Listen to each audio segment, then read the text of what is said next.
So our first talk is by John Christy, and he will be presenting on food addiction as a savior for trauma. So John, you may take it away. Perfect. All right. Can everyone hear me? Yes? No? Yeah? Okay, great. All right. So food addiction as a savior for trauma. Next slide, please. Or I guess it'll come.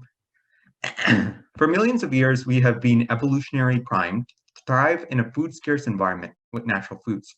Our early ancestors throve on meats, nuts, and fruits found in nature and constantly sought out the next meal. Fast forward to the present.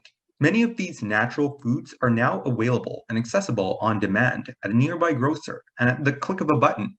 This has made storage, acquisition, and procurement of nutrients much less challenging.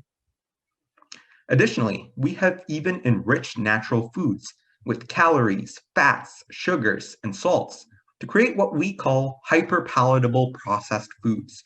So these include things like cookies, chips, chocolate, soda, and fast food. Evolutionarily preserved reward pathways, which is the circuitry in the brain that drives us to do many of the necessary things for survival, including food, water, social interactions, and sex, never experienced these highly palatable processed foods. Research has shown that these foods can not only have negative repercussions on our circuitry, leading to addictive binge eating or overeating behaviors, but also underlie chronic conditions like obesity. Like all forms of addiction, food addiction is one characterized by the interplay of complex psychosocial and environmental factors.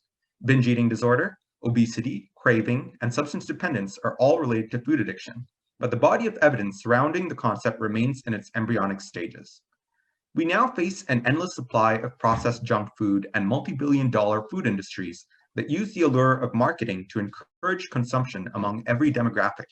You don't need to look far to see commercials that glamorize French fries and burgers. In fact, brain scans following ingestion of certain sugar-rich foods have begun to produce effects that seem to supersede even the addictive properties of drugs like morphine and methamphetamine. So without a doubt, food addiction seems to be an all-consuming conundrum. Furthermore, the repercussions of food addiction arouse stigma. There's a whole host of complex genetic and environmental factors that people don't really have control over. So people may be uneducated or have harder wired pathways. Either way, food consumption isn't a moral failing, and having an ironclad will be much more challenging in practice. With the classification of addiction-like eating behavior and diagnostic tools like the DSM-5, Diagnostic and Statistical Manual of Mental Disorders, based on criteria like dependence, personalized, and precision approaches are really compromised. And psychologists have used these criteria to classify food addiction, but perhaps that's not the full picture. Perhaps there's explanations behind why we evolved for this addictive trait. And one of those pieces of the puzzle comes in the form of PTSD. There's a good amount of literature to suggest that the co-presentation of food addiction in women with PTSD is in fact higher. So there seems to be a correlation. And in this study, what we did was we took a look at the case of CM, a traumatic brain injury survivor, and her experience with PTSD.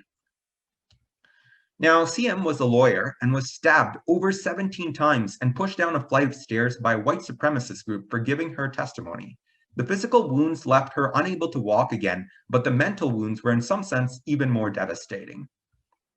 She describes episodes of really intense pain and suffering brought about by her PTSD from the event, and how it impacted many aspects of her everyday life. She would often experience vivid memories and relive the trauma she faced in the past. She recounted how her mind would be set ablaze by stress. In her descriptions, she describes the use of food to keep her PTSD at bay. For her, food had a consistent and sedating effect, allowing her to better manage flashbacks, memories, and nightmares. She also found that her food addiction was part of the reason behind why she was able to stop seeing and hearing hallucinations of her mind. The memories of violence seemed to be especially curbed by the consumption of processed foods like chips. Now, this experience suggests both the satiating effects of food in addictive behavior and the impracticality of characterizing food addiction independently as a disorder. It also elucidates that strict criteria based on evaluation of symptoms as recommended by DSM-5 may not necessarily be useful. So while it may be quick to shrug off these evolutionary adaptations in our brain as disorders and disease, we have to remember to pay the devil his due. Food addiction is a defense mechanism that may be inappropriate in conventional contexts of binge eating, but a savior for situations like PTSD. Thank you. Thank you, John. That was a lovely talk. I really enjoyed your graphics. They were really nice and very few writing, which is always good to have on slides.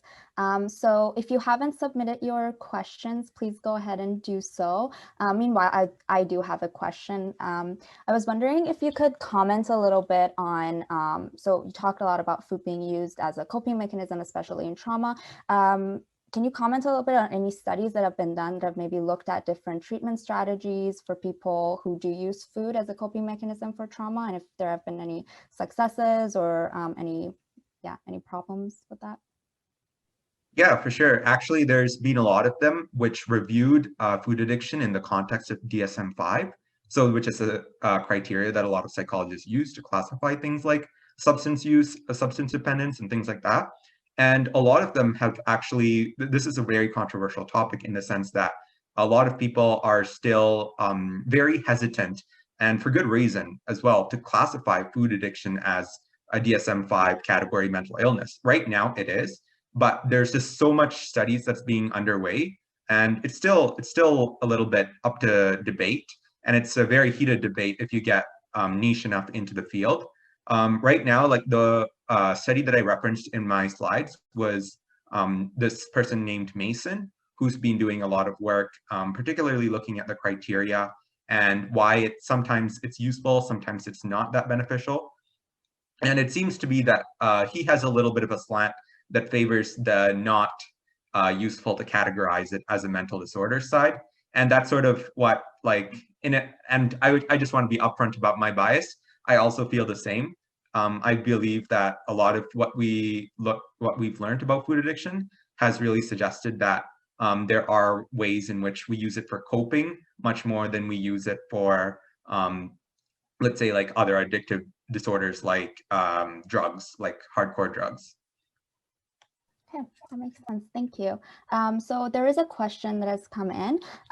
To what extent are food deserts and the intersection of oppressive systems, both socioeconomically, racially, etc., compounded by mental health in instances of food addiction?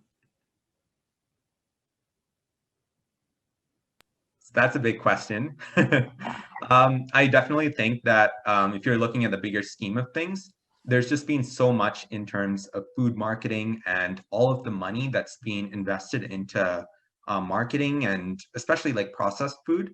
It's very hard to reverse these effects. So understanding like that this is our position in society is really important. Like it's almost come to a fact where we as a society are almost addicted to food.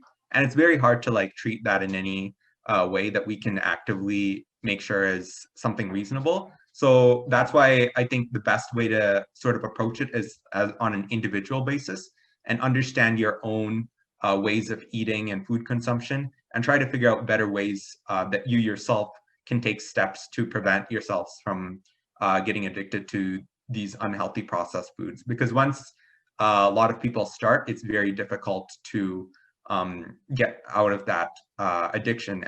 And essentially what addiction is it's a narrowing of your reward pathways. So what gives you pleasure, you need more and more of it in order to attain that same level of pleasure. So yeah, so I believe the steps to sort of prevent this would really have to start by yourself from an individual level as opposed to a societal level, just because the repercussions and the way that everything is set up right now, and the economy isn't going to suddenly go away from these junk food and processed foods. So I think it really does start with yourself. Okay, great. Well, thank you so much.